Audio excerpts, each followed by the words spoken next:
Miq të Media Ngjallja, jemi sot sërish me doktor Thomas Shkirën, teologun dhe historianin e kishës sonë, me cilin sot do të flasim pikërisht për një shenjtor që ka lidhje dhe me vendin tonë. Sot do të flasim për Shën Andonin Pohuesin, ish mitropolit i Durrësit dhe më pas kryepiskop i Selanikut. Në fakt, Thoma, ne jemi njohur pak për jetën e tij në sinaksajin e kishës sonë, në ditën që ai feston, por është një informacion shumë i pakët. Unë doja të dija diçka më tepër, sepse edhe unë vetë personalisht dua që të kem më tepër informacion rreth këtij shenjtori të kishës sonë. Faleminderit për ftesën, rreth të parë. Kemi të bëjmë me një shenjtor për cilin nuk dihen shumë gjëra, sepse burimet janë të pakta. Megjithatë, një studiues, Simeon Paskalidhi, ka bërë një studim shtërues në vitin 1994, të cilin edhe e ka botuar. Është një shenjtor i shekullit të 9 dhe ne na intereson edhe më tepër sepse lidhet edhe me Durrësin dhe duke qenë edhe në funksionin e mitropolitit të Durrësit. Në katalogjet e mitropolitëve të ndryshëm, qoftë edhe të mitropolisë së Durrësit, kemi pak të dhëna dhe emrat e tyre dhe mungojnë të dhënat për personat që ishin si mitropolitë përpara Shën Andonit të Durrësit, ose ka dhe katalogje në të cilët mungon edhe ai vetë, sepse është përfshirë më vonë. Dhe është vështirë për të përcaktuar kohën. Megjithatë, në bazë të dhënave direkte dhe indirekte që gjenden në burime të ndryshme, bëhet e ditur koha me parafërsi se kur ka qenë, ose ka dhe raste që dhe datat saktësohen. Në rastin e biografisë së tij, ne kemi të dhëna nga jeta e një tjetër shenjtore, ku biografi i cili është një Grigor Kleriku në Selanik, shkruan për jetën e Shën Theodorës së Selanikut që feston në datën 5 prill, feston edhe në një datë tjetër, 2 gusht në Selanik, në varësi të kremtimeve që i dedikohen asaj, dhe aty një paragraf flet për vetë Shën Andonin e Durrësit, që mund të konsiderohet edhe kjo se është edhe biografia e shkurtër e përmbledhur, dhe çfarë thuhet aty përmenden 2 të dhëna, të cilat tregojnë për afërsinë dhe lidhjen që kishte Shën Andoni Pohuesi me Shën Theodorën. Shën Andoni, ashtu si dhe vetë Shën Theodora e Selanikut, ka lindur në ishullin e Aegjinës në Greqi dhe nuk dihet koha se kur ata u transferuan në qytetin e Selanikut. Megjithatë, tregohet në burime që ai kishte një lidhje, sepse njëkohësisht edhe vajza e Shën Theodorës Theopisti ishte dedikuar në një manastirin e vogël të Shën Lukait, ku motra e Andon Pohuesit, e shenjtit që po flasim, ishte igumene dhe kishte emrin Katerina. Dhe këto janë të dhëna që tregojnë për lidhjen dhe për pozicionin se ku ishin këta si persona në kohën e tyre. Më pas, këta natyrisht kam pasur edhe lidhjen e tyre shpirtërore dhe ndoshta dhe familjare, siç dëshmohet, bëhet e ditur nga këto të dhëna të pakta. Dhe në një moment vetë Andon Pohuesi u përkushtua në murgjëri dhe u shkollua, dhe siç na thonë burimet, ai pati një shkollim jo vetëm njohje të gramatologjisë kishtare, do më thënë formimin teologjik, po kishte njohuri enciklopedike të gjëra.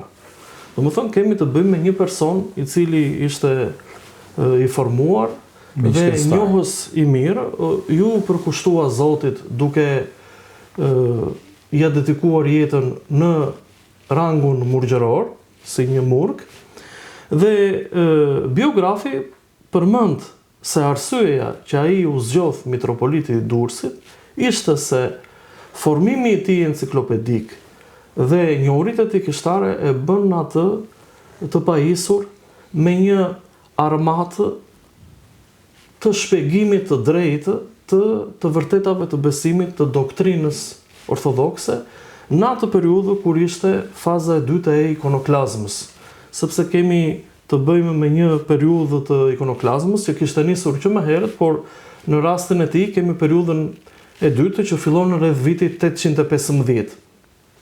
Meqense vetë Shën Andoni ishte një person, një klerik i dedikuar kishës, që ishte i pajisur me këto aftësi, kjo që arsyeja që ai u zgjodh nga kisha që të shërbejë në fronin e mitropolisë së Durrësit. Natyrisht që dhe për këtë periudhë, edhe për mitropolinë e Durrësit, të dhënat janë të pakta ose të mangëta shpeshherë. Megjithatë, rasti i të dhënave që kemi për Shën Andonin, po dhe të dhënat që do të trajtojmë pak më poshtë, tregojnë më së miri që kemi të bëjmë me një hierark, i cili i shërbeu kishës dhe mbrojti çështjen e nderimit të ikonave.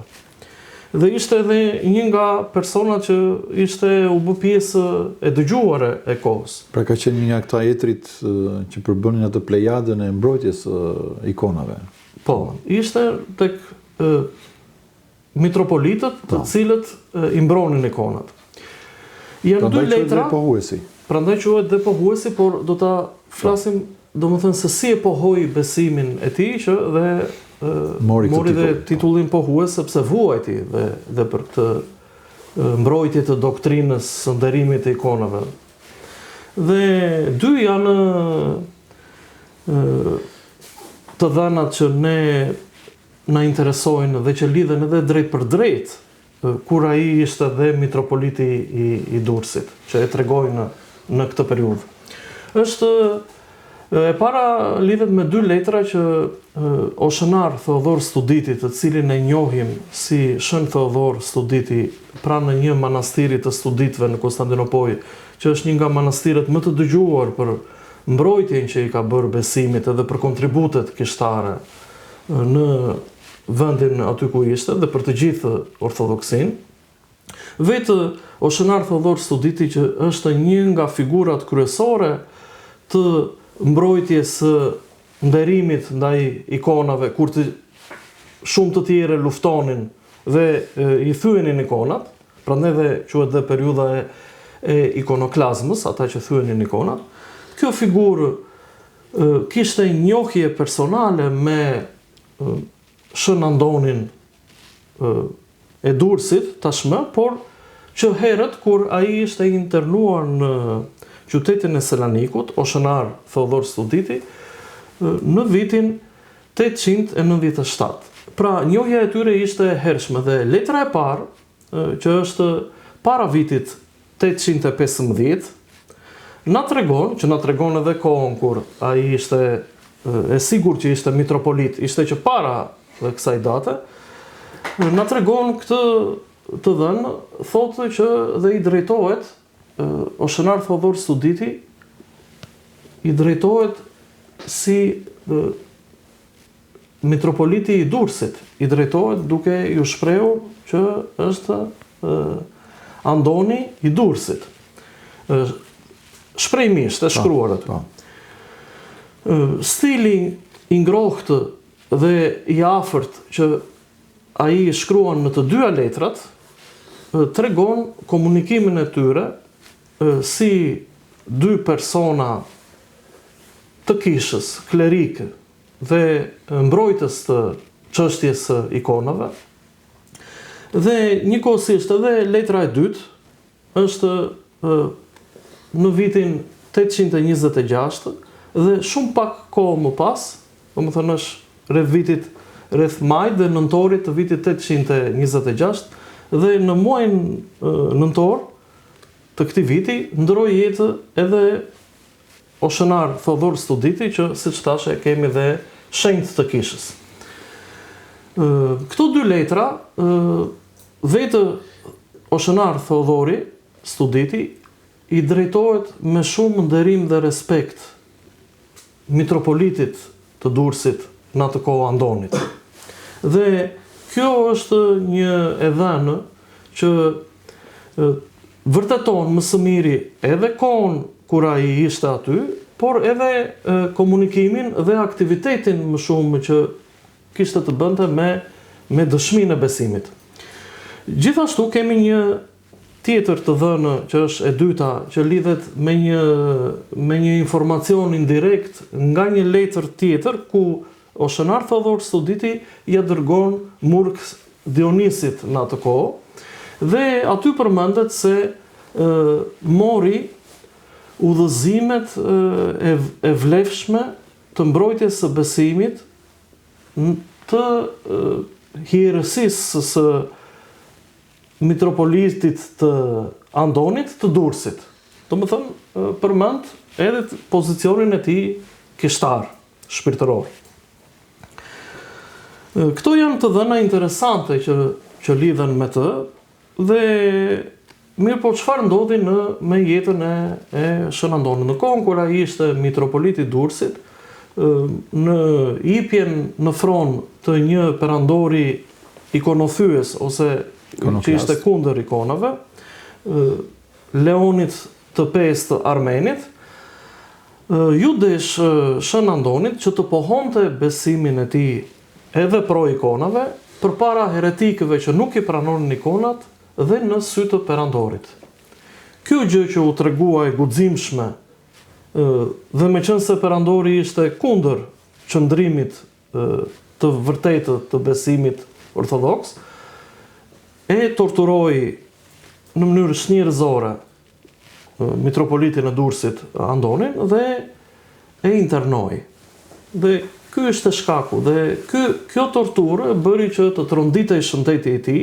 Pra kur ai ishte ende në Durrës, ai në atë kohë ishte në pozicionin e mitropolitit të Durrësit, por nuk kemi informacion se ku e bëri këtë pohim. Dhe kemi dhe në këto të dhëna kemi dhe rastin kur vjen një tjetër perandor bizantin që Mihali II, i cili e vret këtë perandorin e mëparshëm, por që ishte pro ikonave dhe e thret nga internimi dhe kështu ai kthehet dhe i shërben kishës. Në letrën e dytë, vetë kthehem pak mbrapa dhe them se në letrën e dytë Thodor Studiti i shkruan si një episkop, pra tregon që nga momenti që ishte i Durrësit, kur i shkruan letrën e dytë në 826-ën, që ishte dhe përfundimi dhe mbarimi i jetës së tij, kur i shkruan në çështjen e ikonoklazmës, i thotë që ti je episkop që i drejtohet në këtë frym. Gjithashtu një dhënë e rëndësishme dhe një objekt që vjen nga kjo periudhë, nga mitropolia e Durrësit dhe që ishte një objekt që ishte deri në kohën dhe mbahej prej Shën Andon pohuesit, është edhe një vulë që informacionet dhe të dhënat janë të dëmtuar aty, por kemi informacione që sipas një studiuesi na tregon kjo vulë është shkruar në greqisht, po duke e përkthyer, përmbajtja e saj është perëndilindëse ose hylindëse, ndihmoje kryepiskopatën e Dursakëve.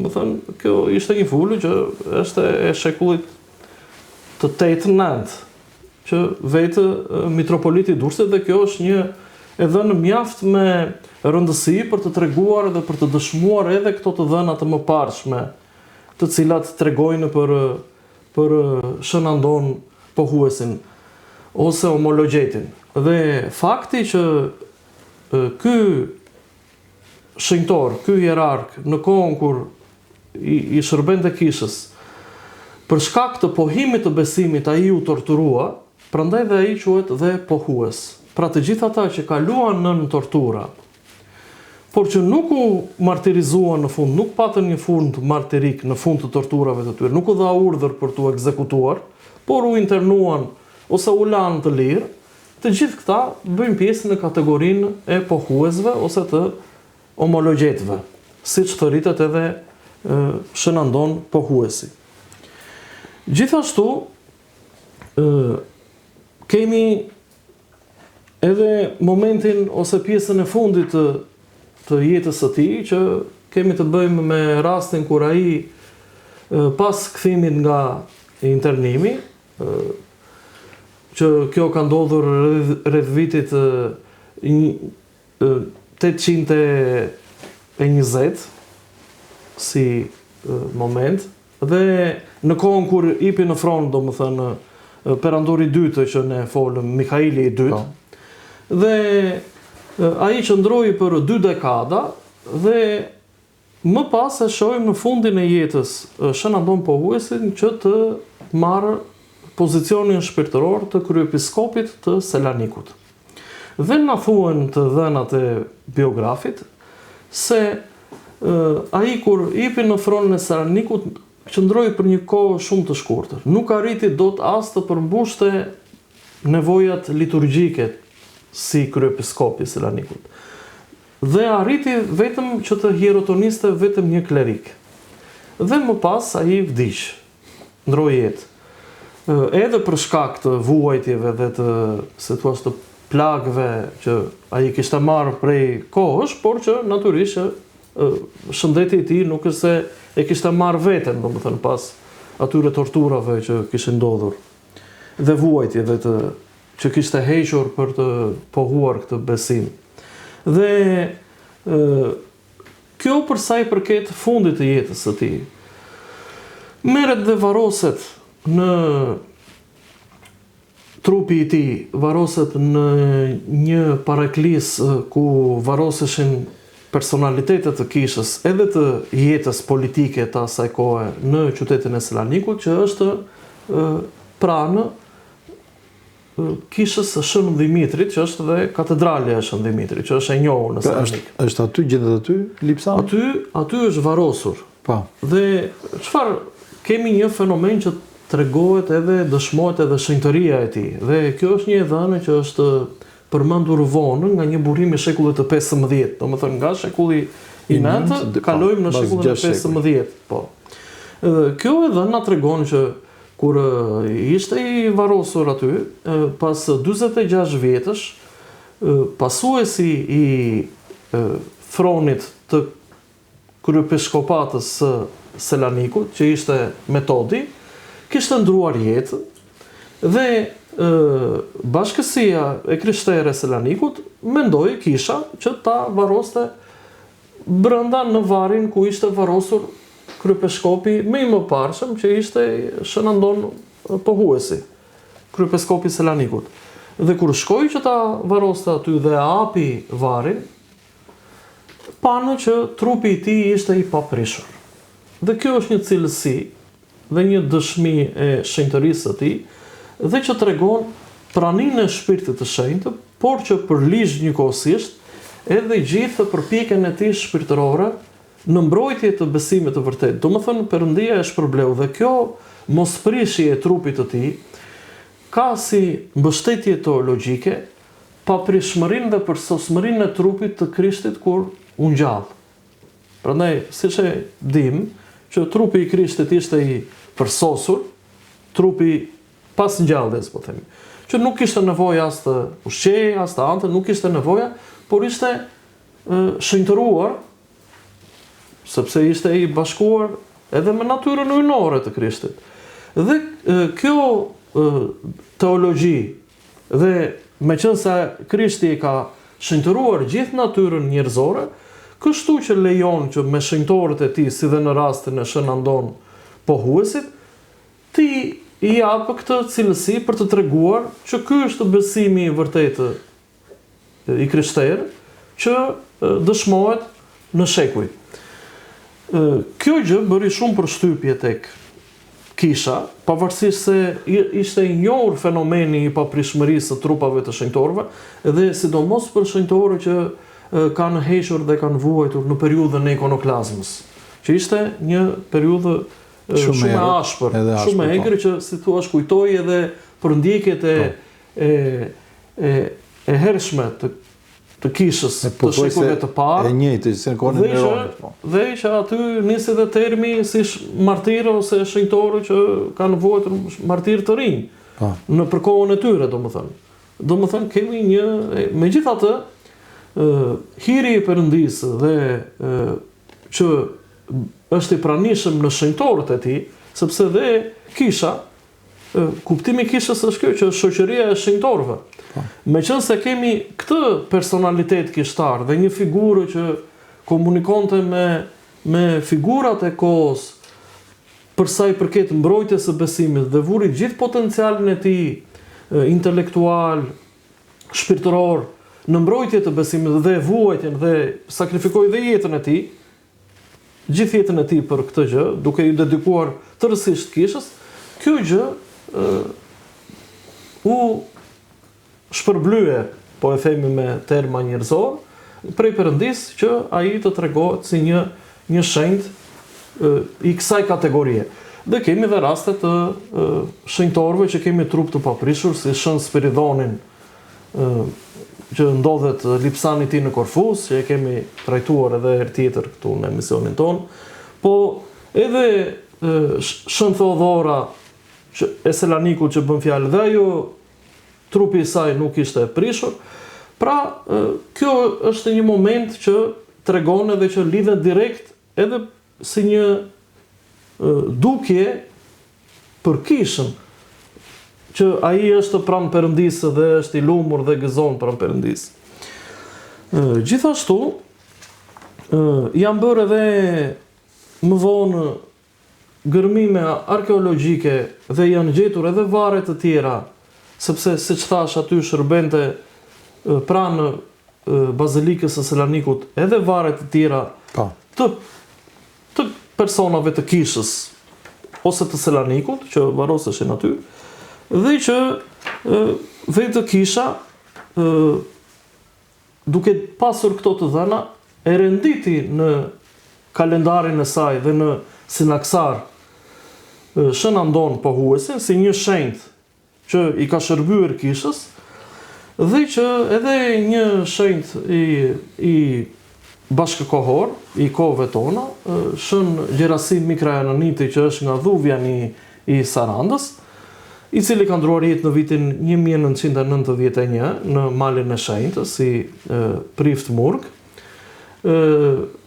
Ka marrë mjaft vlerësime për kompozimet dhe për veprimtarinë e himnologjisë së kishës, duke thurur dhe duke shkruar kanonet në nderim të shenjtorëve dhe të martirëve të kishës, që nga fillimi i krishtërimit dhe deri në ditët tona, ka një veprimtari shumë të gjerë, por në një kanon, që kanon është vetë himnet që i dedikohen posaçërisht një shenjtori ose një grupim i shenjtorësh, të cilët këndohen posaçërisht në ditën kur kremtojnë, siç kremton edhe vetë Shën Andon Pohuesi në datën 2 nëntor, që kujtohet edhe nga kisha ortodokse. Dhe vetë Shën Gjerasim Mikrajananiti në kanonin e dytë të shenjtorëve të Selanikut e përmend dhe e përfshin edhe vetë Shën Andon Pohuesin për ta nderuar kisha. Këto janë me pak fjalë të dhëna të cilat dëshmojnë një shenjtë që për periudhën në të cilën ai ishte, ne nuk kemi shumë informacione edhe për Mitropolinë e Durrësit, po edhe për peshkopin e saj, që ishte Shën Andoni, apo për peshkop të tjerë. Biles qëndron bosh deri në 2025-ën, apo dhe shumë kohë përpara Andon Pohuesit, kur ishte Mitropoliti i Durrësit, qëndron bosh dhe nuk dihen të dhëna se kush ishin mitropolitën në atë kohë. Dhe këto të dhëna tregojnë dhe plotësojnë një boshllëk që fatmirësisht është arritur edhe falë studiuesit Simeon Paskalidhi, i cili theksoi për të dytë që ka bërë një punim shtërues, duke i përplasur të dhënat edhe duke na sjellë një produkt shkencor që i shërben edhe kishës ortodokse për të mbështetur në të dhënat që ai ka sjellë si përfundim. Dhe njëkohësisht kjo na bën edhe ne krenar që kemi shenjtë të cilët i kanë shërbyer kishës edhe në kohët e saj më të vështira. Këto për sa i përket këtij shenjtori, Shën Andon Pohuesit, ish mitropoliti Durrësit, më pas kryepiskopi i Selanikut, i cili nderohet edhe sot në botën ortodokse.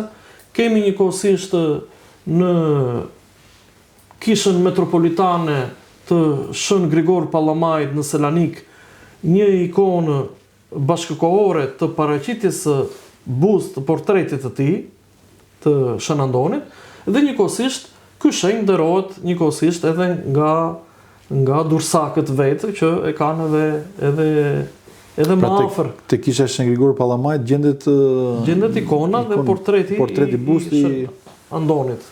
E kisha hyrë aty, po se kisha parë atë, nuk e kisha vëre. Në fakt, do shtaj për ta mbyllur.